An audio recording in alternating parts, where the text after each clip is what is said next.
The day Grace Holloway walked into my garage, she wasn't looking for love. She wasn't even looking for sympathy. She was simply looking for one honest chance before life closed, one more door in her face.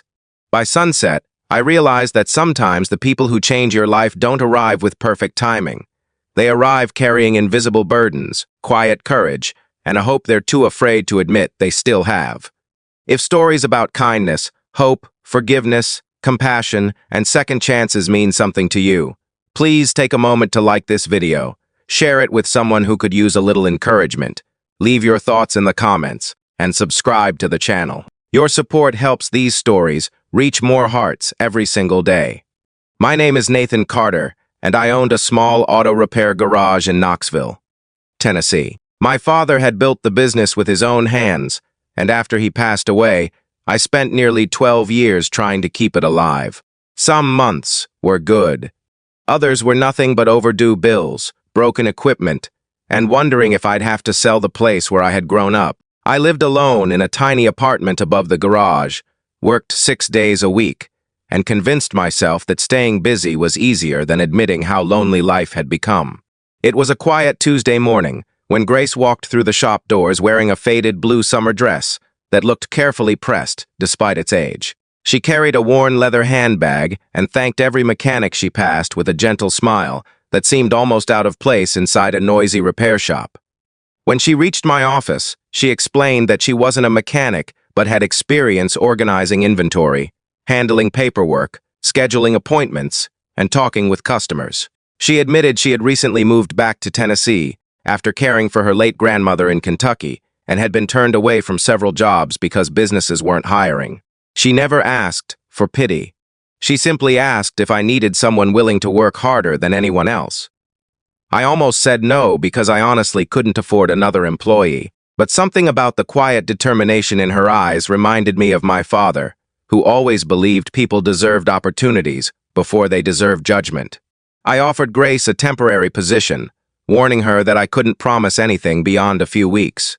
She smiled with such sincere gratitude that I wondered if I'd just changed her future, without realizing it. The following days surprised everyone. Customers who normally rushed through appointments suddenly stayed to chat because Grace remembered their names, asked about their families, and somehow made every person feel important.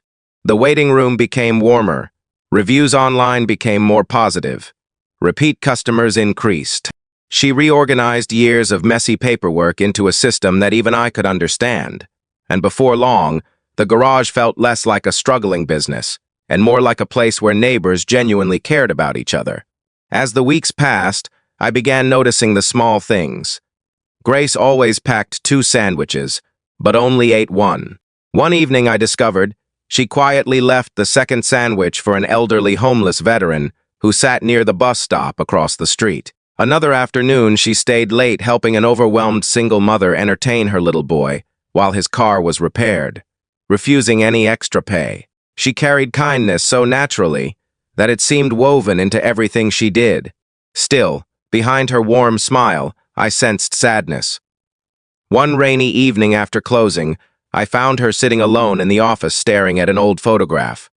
She finally trusted me enough to explain that after her grandmother passed away, she had inherited almost nothing except medical debt she had chosen to help pay. Friends drifted away when life became difficult, and she had spent months wondering if anyone would ever believe in her again.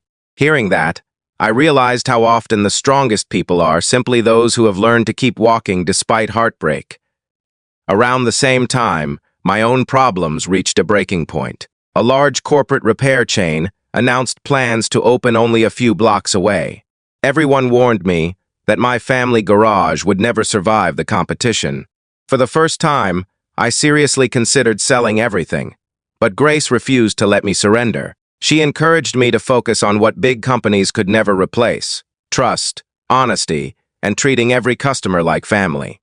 Together, we organized a free community vehicle, Safety Day, for elderly drivers, military veterans, and struggling families.